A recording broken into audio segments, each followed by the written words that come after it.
How goes the family? Welcome back to Larry's Anything Goes. Hopefully you guys are having a great and exceptional day.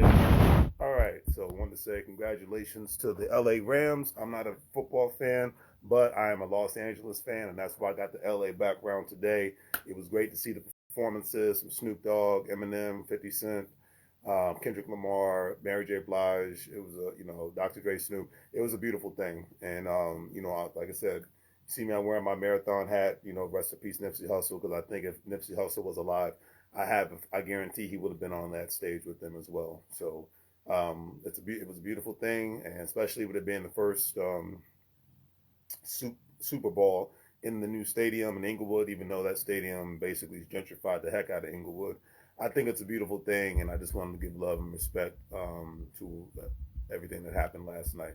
All right, but anyways, today's word of the day is balanced. Stands for an even distribution of weight, enabling someone or something to remain upright and steady. I really just chose this word today because, with it being a new year, everybody has a new year, new me thing. And I'm just like, I say new year, new goals to work on and all that good stuff. But you got to know when to cut the umbilical cord when it comes to quote unquote relationships, people, etc. and so forth. Especially when you go out of your way to help people and you don't get anything in return and whatnot. Sometimes it's like, okay, that's a good thing. You've done your good part and your due diligence and whatnot. Now it's time to, because, the one thing I've noticed, the older I get, the more people are kind of like the different seasons and whatnot. They might have a season in your life forever, or they might just change like from, going from the spring to the summer to the summer to the fall, from the fall to the winter.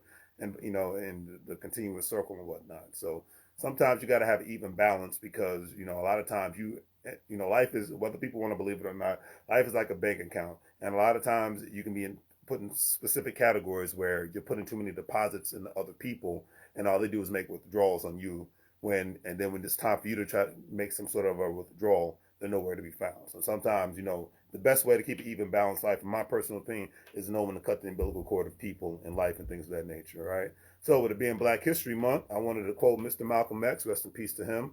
He said, if you have no critics, you'll likely have no success. I could not agree with that statement more. This is why haters are a big thing. This is why I remember Cat Williams said back in the day when he was real hot, he said, be free to hate on me because that lets you know you're doing something different. Because if you're a part of the whole, as Kwame Brown says, go along, get along gang, to me, I've never been a follower and never been a cruel person. Never been, I've always been somewhat of I'm an introvert and I don't mind working alongside by side with people and whatnot, but I've never wanted to be a part of anybody's popularity contest when it comes to who I am, how I look, the whole nine. I always wanted to be my own person, and I implore everyone to be their own person. And if you have a lot of critics, that means obviously you're doing something right. And a great example, even better example with the Super Bowl and whatnot, with the great performance. You can look at a 50 Cent, you can look at an Eminem, you can look at a Dr. Dre, you can look at a Snoop Dogg, you can look at a Kendrick Lamar, you can look at a Mary J. Blige. Say what you want, and I'm using the celebrities because of, Super Bowl Sunday was yesterday. I'm utilizing the LA background, so I just want to talk about that real quick. They were the oddballs that stood out. They were the ones that didn't always want to follow the crowd and whatnot. You see, great example, Dr. Dre and Snoop Dogg. They did not want to continuously go along with the antics of Suge Knight. Look who's on top and look who's in jail. Look who's alive, look who's dead. I'm not saying that to be funny. I'm just saying that to be realistic.